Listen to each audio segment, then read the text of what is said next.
जीवन कोई दुर्घटना नहीं, कोई आकस्मिक घटना नहीं। यह वैसा ही है जैसा तुम भीतर से चाहते हो। जो तुम्हारे मन में लगातार चलता रहता है वही धीरे धीरे तुम्हारे जीवन का रूप ले लेता है। जो तुम सोचते हो वही तुम्हारा बनता है। तुम्हारा हर विचार, हर भावना, हर आकांक्षा अस्तित्व के बीज हैं।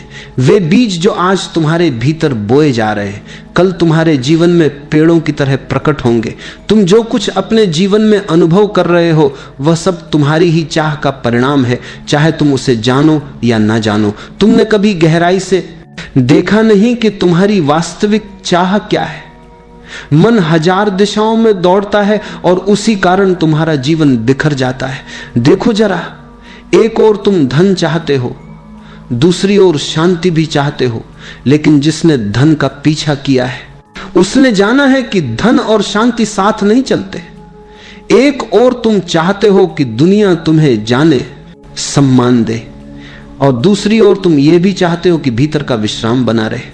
तुम चाहते हो कि लोग तुम्हारी तारीफ करें, पर साथ ही तुम स्वतंत्र भी रहना चाहते हो, किसी की राय से बंधे नहीं रहना चाहते। यह विरोधाभास ही तुम्हारे भीतर संघर्ष पैदा करते। जीवन में पीड़ा इसीलिए है क्योंकि चाहतें टकरा रही हैं। जैसे कोई व्यक्ति एक ही समय में दो दिशाओं में चलना चाहे, वो थक जाएगा, टूट जाएगा, लेकिन कहीं पहुंचेगा नहीं। याद रखो, अस्तित्व बहुत संवेदनशील है। वह तुम्हारी हर चाहत को सुनता है, हर तरंग को समझता है, पर वह उसी को सच करता है जो तुम्हारी गहराई में सच्ची हो जाती है। तुम्हारे शब्द नहीं, तुम्हारा कंपन वही सुनाई देता है। यदि तुम्हारा मन कुछ और कहता है और हृदय कुछ और चाहता है तो अस्तित्व भ्रमित नहीं होता। वह हृदय की बात सुनता है क्योंकि वही तुम्हारा सत्य है। इसलिए पहले तुम्हें अपनी सच्ची इच्छा जाननी होगी। वह इच्छा जो भीतर से उठती है, जो समाज से उद्धार नहीं ली गई, जो माता पिता या गुरु या परंपरा की दी हुई नहीं है, बल्कि जो तुम्हारे अपने अस्तित्व से फूटी है, वही चाहत सृजन बनती है। अस्तित्व कोई ईश्वर की तरह बाहर बैठा हुआ नहीं है जो आदेश सुन रहा है। अस्तित्व तुम्हारे भीतर ही धड़क रहा है, तुम्हारी हर भावना में, हर सांस में। जब तुम किसी चीज को पूरे दिल से चाहते हो तो तुम्हारा पूरा अस्तित्व उसकी दिशा में काम करने लगता है। ऊर्जा एक दिशा में बहने लगती है। याद रखो, जहां चाह है वही मार्ग बनता है, जहां सच्ची आकांक्षा है वही अस्तित्व सहयोग करता है। पर यदि चाह ही अस्पष्ट है, विरोधाभासी है, तो ऊर्जा बिखर जाती है और तुम शिकायत करने लगते हो कि जीवन मुझे वह नहीं दे रहा जो मैं चाहता हूं। सच यह है कि तुमने कभी यह जाना ही नहीं कि तुम वास्तव में क्या चाहते हैं। लेकिन सृजन तभी होता है जब इच्छा एकाग्र हो, शुद्ध हो और भीतर से उठी हो। पहला कदम यही है, अपने भीतर झांको। देखो कि कौन सी चाहत तुम्हारी आत्मा से उठ रही है और कौन सी मन की चाह है। मन की इच्छाएं हमेशा अधूरी रहेंगी, आत्मा की इच्छा हमेशा पूरी होगी, क्योंकि जो चाह आत्मा से उठती है वही सच्चा सृजन बन जाती है। हर सुबह जब तुम अपनी आंखें खोलते हो, तुम केवल एक नए दिन में प्रवेश नहीं करते, तुम एक नई सृष्टि में प्रवेश करते हो जो तुम्हारे अपने विचारों, इच्छाओं और भावनाओं से बन रही है। हर सुबह एक कोरा पृष्ठ है और तुम्हारे विचार उस पर लिखे जाने वाले शब्द हैं। तुम्हारे मन के भीतर जो चल रहा है वह धीरे धीरे तुम्हारे जीवन का स्वरूप बन जाता है। अगर तुम दिन की शुरुआत शिकायत से करते हो, कितनी मुश्किल जिंदगी है, लोग कितने खराब हैं, मेरे पास कुछ नहीं, तो यह नकारात्मक ऊर्जा पूरे दिन तुम्हारे साथ चलती है और जो भी परिस्थितियां घटती हैं वे उसी के अनुरूप होती जाती है। लेकिन यदि सुबह तुम आनंद से भर जाओ, ये महसूस करो कि मैं जीवित हूं, यह सबसे बड़ा वरदान है, तो दिन का रंग बदल जाता है, क्योंकि अस्तित्व उसी रंग को बढ़ाता है जो तुमने अपने भीतर से भेजा है। याद रखो, अस्तित्व दर्पण है, वह ना कुछ जोड़ता है ना घटाता है, वह सिर्फ वही लौट आता है जो तुम उसमें भेजते हो। अगर तुम्हारे भीतर प्रेम है तो वही प्रेम तुम्हारी ओर वापस आता है। अगर भीतर भय है तो वही भय तुम्हारे जीवन में रूप धर लेता है। कई लोग कहते हैं मुझे पता नहीं क्यों मेरे साथ हमेशा गलत होता है, पर वे ये नहीं देखते कि उनके मन में लगातार डर चल रहा है। वह डर ही उन्हें उसी ऊर्जा से जोड़ देता है जो दुख लाती है। अस्तित्व निष्पक्ष है, न्याय नहीं, वह केवल तरंगों को पकड़ता है। अगर तुम रेडियो पर किसी खास तरंग को पकड़ना चाहते हो तो उसी तरंग पर मिलाना पड़ता है। ठीक वैसे ही जीवन भी है। तुम जिस भावना में जीते हो उसी के अनुभव तुम्हारे पास आने लगते हैं। इसलिए समस्या परिस्थितियों में नहीं है, समस्या तुम्हारी आंतरिक तरंग में है। अगर तुम्हारे भीतर दुख की तरंग है तो तुम्हें दुनिया के हर कोने में दुख नजर आएगा। अगर तुम्हारे भीतर प्रेम की तरंग है तो वही दुनिया तुम्हें सुंदर लगेगी। ये मत कहो कि मुझे अपना जीवन बदलना है, पहले ये कहो कि मुझे अपना मन बदलना है, क्योंकि मन ही वास्तविकता का निर्माता है। जो भीतर चलता है वही बाहर मूर्त रूप ले लेता है। अगर भीतर भ्रम है तो बाहर उलझन होगी, अगर भीतर शांति है तो बाहर समरसता होगी।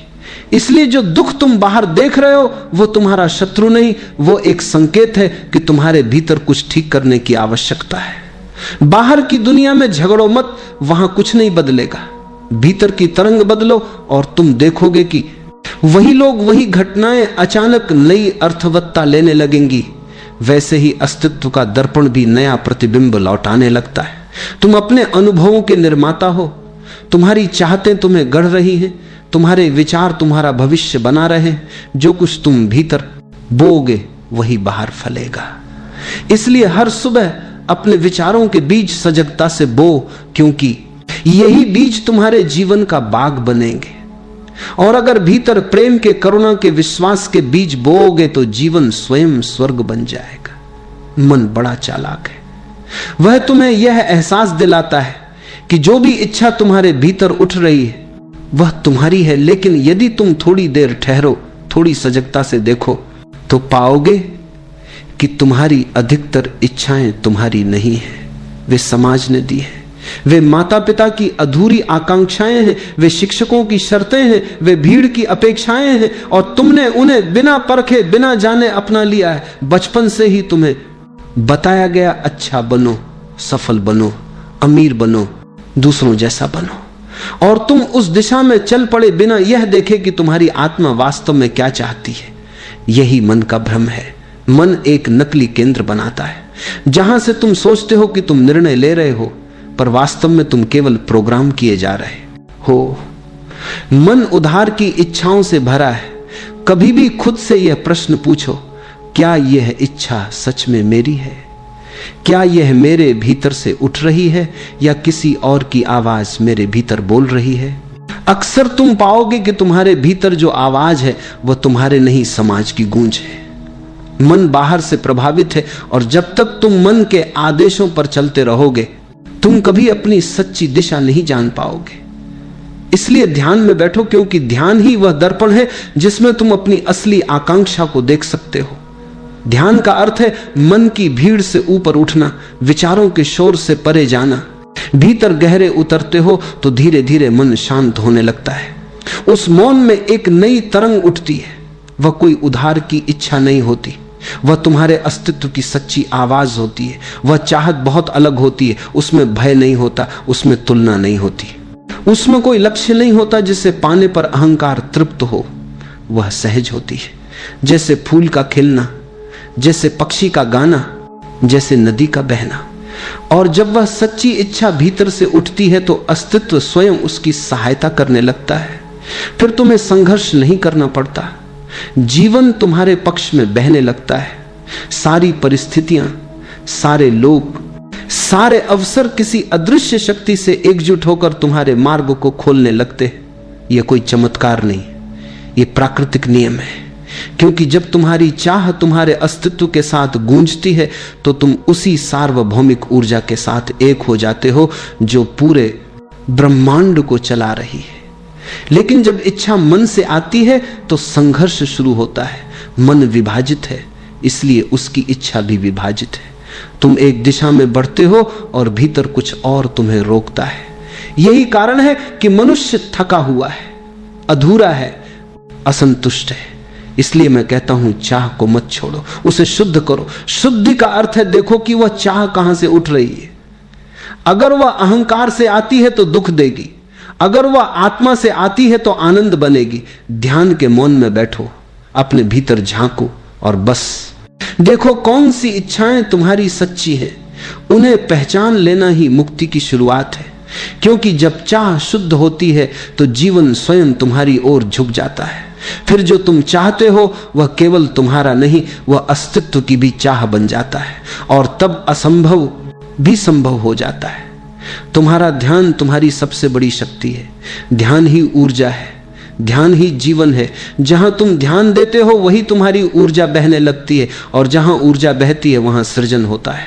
तुम्हारे भीतर अनंत ऊर्जा छिपी है, पर तुम उसे बिखरा देते हो, कभी शिकायतों में, कभी चिंताओं में, कभी दूसरों से तुलना में, और फिर कहते हो मुझ में शक्ति नहीं है।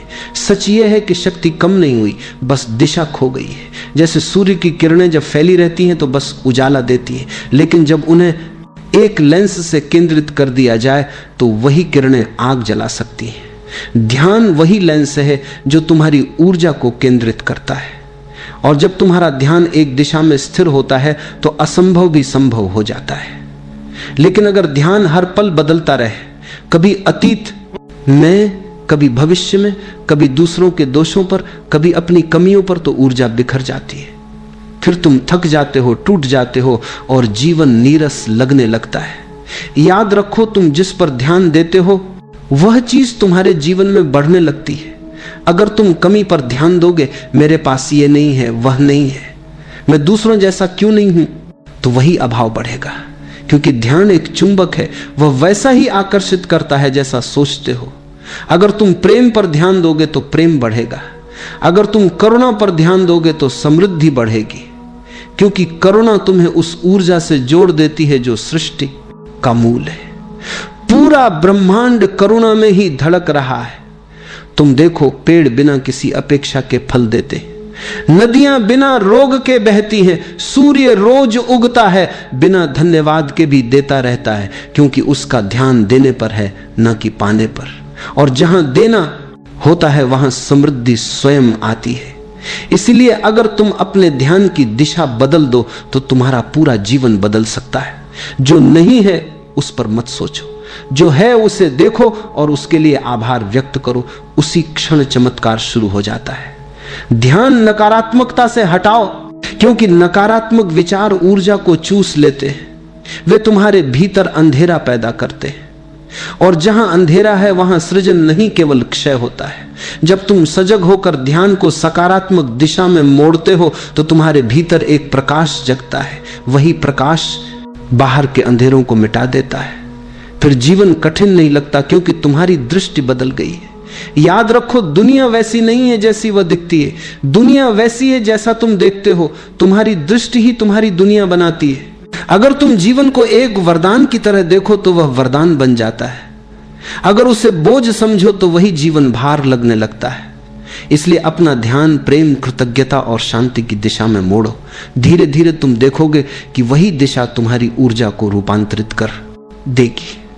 जो कभी असंभव लगता था वह सहज रूप से संभव होने लगेगा, क्योंकि सृष्टि का नियम बहुत सरल है।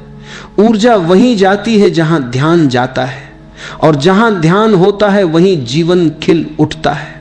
जीवन में इच्छा का होना स्वाभाविक है, क्योंकि इच्छा ही विकास की दिशा है। यदि इच्छा ना हो तो कोई पेड़ बीज से वृक्ष ना बने, कोई बच्चा बड़ा ना हो, कोई आत्मा परमात्मा की खोज में ना निकले। इसलिए इच्छा बुरी नहीं है, वह तो ऊर्जा है। वही तुम्हें आगे बढ़ाती है, वही तुम्हारे भीतर जीवन की गति पैदा करती है। लेकिन जहां इच्छा में आसक्ति जुड़ जाती है वहां समस्या शुरू होती है। आसक्ति का अर्थ यह पूरा होना ही चाहिए, नहीं तो मैं अधूरा हूं। और जैसे ही तुम यह मान लेते हो कि किसी वस्तु, व्यक्ति या परिस्थिति के बिना तुम अधूरे हो, तुमने अपनी स्वतंत्रता खो दी। आसक्ति तुम्हें बंधन में डाल देती है, वह तुम्हारे मन को बेचैन बना देती है, क्योंकि अब तुम परिणाम पर टिके हो, यात्रा पर नहीं। तुम चाहते हो कि जीवन तुम्हारी इच्छा के अनुसार चले, जबकि अस्तित्व तुम्हारे विकास के अनुसार चलता है। तुम्हें जो चाहिए वह हमेशा सही नहीं होता, पर जो तुम्हें मिलता है उसमें तुम्हारे विकास की संभावना जरूर छिपी होती है। इच्छा तो करो, लेकिन उसे मांग मत बनाओ। इच्छा एक सुगंध की तरह होनी चाहिए, जरूरत की तरह नहीं। जब तुम किसी चीज को अत्यधिक चाहने लगते हो तो तुम अस्तित्व पर भरोसा खो देते हो कि तुम्हें ही पता है कि तुम्हारे लिए क्या ठीक है। और यही अहंकार की शुरुआत है। इच्छा को प्रार्थना बना दो। जैसे बच्चा अपने पिता से कहता है, पिता मुझे जो ठीक लगे वही देना। वह मांग नहीं करता, वह भरोसा करता है। वह जानता है कि पिता उसे वही देंगे जो उसके भले के लिए है। ऐसे ही जब तुम अस्तित्व से प्रार्थना करते हो तो तुम अपने जीवन को सहज प्रवाह में छोड़ देते हो। ऐसी इच्छा में तनाव नहीं होता बल्कि आनंद होता है, क्योंकि अब तुम परिणाम से बंधे नहीं हो बल्कि यात्रा का आनंद ले रहे हो। तुम ये जानते हो कि जो भी घटेगा वही सर्वोत्तम होगा। और ये जानना ही ध्यान है। जब इच्छा से आसक्ति हट जाती है तो तुम भीतर से हल्के हो जाते हो। अब चाहे वह इच्छा पूरी हो या ना हो, तुम्हारी शांति पर कोई प्रभाव नहीं पड़ता। और यही वह अवस्था है जहां इच्छा तुम्हारे खिलाफ नहीं, तुम्हारे साथ काम करने लगती है। याद रखो, इच्छा नदी की तरह है जो बहना चाहती है, और आसक्ति बांध की तरह है जो उस बहाव को रोक देती है। नदी को बांधोगे तो रुकावट शुरू होगी, बहने दोगे तो वही जल जीवन बन जाएगा। इसलिए चाहो, क्योंकि चाह ही जीवन की दिशा है, पर उसे पकड़ो मत, क्योंकि पकड़ ही दुख की जड़ है। जब तुम स्वतंत्र होकर इच्छा करते हो तो अस्तित्व तुम्हारे साथ हो जाता है, और तब जो घटता है वह केवल तुम्हारा नहीं बल्कि स्वयं अस्तित्व का सृजन बन जाता है। यही कला है। इच्छा करो मगर आसक्ति मत रखो। यही ध्यान की पहली सीढ़ी है और मुक्ति